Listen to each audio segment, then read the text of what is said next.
सर्वशक्ति समन्विते वैद्यस्त्राहिणो देवी दुर्गे देवी नमस्तुते सर्वबाधाप्रशमनं त्रैलोक्यशाकिनीश्वरी एवं एव तया कार्यम् अस्मद्वैरिविनाशनं सर्वबाधाविमुक्त धनधान्यसुतान् नमः शिवाय। সামনে দুর্গাপুজো আসছে। দুর্গাপুজো মানেই মায়ের আরাধনা, কিন্তু যারা আরাধনা করেন, যারা পুজো করবেন, তারা কি আচরণ বিধি মেনে করেন, নাকি অং বং চং বলেই পুজো হয়ে যায়? আর থিমের ভিড়ে আসল পুজো কি হারিয়ে যাচ্ছে? মহিলারা কি আদৌ পুজো করতে পারেন? পুজোর আচরণবিধি কি, আদর্শ আচরণবিধি কি, এই নিয়ে যিনি প্রশিক্ষণ দেন তার কাছে এসেছি, ডক্টর জয়ন্ত কুশারি। আমরা জেনে নেব।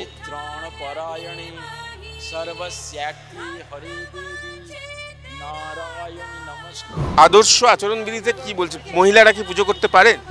পুজো মানে হচ্ছে পুতত্ব জায়তে ইতি পূজা, অর্থাৎ যার মধ্যে পবিত্রতা জাগে।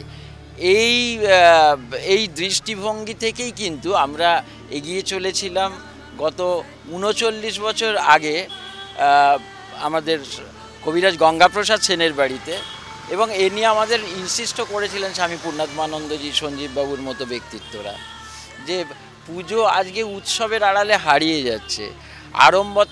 আড়ম্বরতার পেছনে পুজোর যে গরিমা, পুজোর যে কৌলিন্য, সেটা নষ্ট হয়ে যাচ্ছে।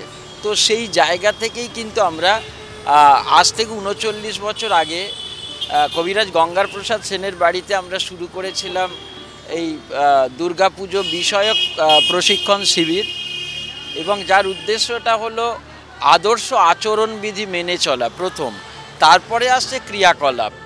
এই আদর্শ আচরণবিধি যদি না সে মেনে চলে, যিনি পুজো করছেন বা যিনি জোগাড় দিচ্ছেন যজমান, তাদের মধ্যে কেমন একটা অসঙ্গতি পাওয়া যায়।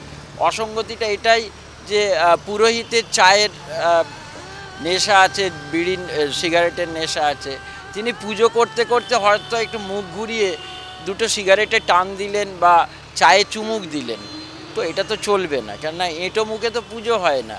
আগে আদর্শ আচরণটাকে মানতে হবে।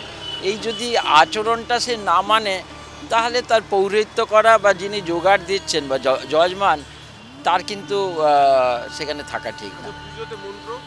মন্ত্র তো একটা ভাইটাল। এই জন্যে একটা জিনিস কিন্তু আমাদের রাখতে হবে, যে পুজো চলাকালীন একেবারে সেখানে কিন্তু কোনো কথা বলা চলবে না, এটাও আচরণবিধির মধ্যে পড়ছে। আর মন্ত্রটা হচ্ছে মননাত্রায়তে, অর্থাৎ যখন নাকি আমরা বাহ্য পূজা করছি, সেখানে মন্ত্রটা একটা বিরাট ফ্যাক্টর হয়ে দাঁড়াচ্ছে। অর্থাৎ এইখানেই আমাদের সমস্যা। সেইখান থেকেও কিন্তু আমাদের এই প্রশিক্ষণ শিবিরের আয়োজন তো দীর্ঘ ৩৯ বছর ধরে চলছে। এর মধ্যে চণ্ডীপাঠটাও একটা ভাইটাল বিষয়। দুর্গা সমস্যাটা হচ্ছে যে আমাদের শাস্ত্রে মহিলাদের যজনের ওপর জোর দিয়েছে, অর্থাৎ যজন কথাটার অর্থ এইটাই যে নিজের পুজো নিজে করা। সে তার নিজের পুজো নিজে করতে পারে, কিন্তু অন্যের পুজো করা, সেটাকে শাস্ত্রে বলতে যাজন, অন্তস্থ জয়াকার বর্গের দন্তের নয়, যাজন, এইটা তার অধিকারের মধ্যে পড়ে না। অন্তত শাস্ত্র এরকম একটা স্ট্যাটিউট, একটা আইন তৈরি করেছে। অবশ্যই আসেন, কিন্তু সেই মহিলারা পুজোটা জানতে আসেন, তাদের বাড়িতে পুজো হয়, আমাদের পুরোহিত মশাই ঠিক মতো পুজো করছেন কিনা সেই ব্যাপারে তার লক্ষ্যটা থাকে, অথবা একটা কিউরিওসিটি নিয়ে, একটা কৌতূহল, এত সুন্দর একটা পুজো, তার ভেতরে কি আছে এটা জানার জন্যও কিন্তু মহিলারা আসেন। প্রায় অর্ধশতক ধরে এই প্রশিক্ষণ শিবির চলছে। এবারে তেসরা সেপ্টেম্বর থেকে 11ই সেপ্টেম্বর পর্যন্ত শোভাবাজার রাজবাড়িতে আবারও এই প্রশিক্ষণ হবে 2টো থেকে 5টা পর্যন্ত। এই প্রশিক্ষণ সত্যি যদি না থাকতো, তাহলে বোধহয় পুজোটা ওই অং বং চংই হয়ে যেত।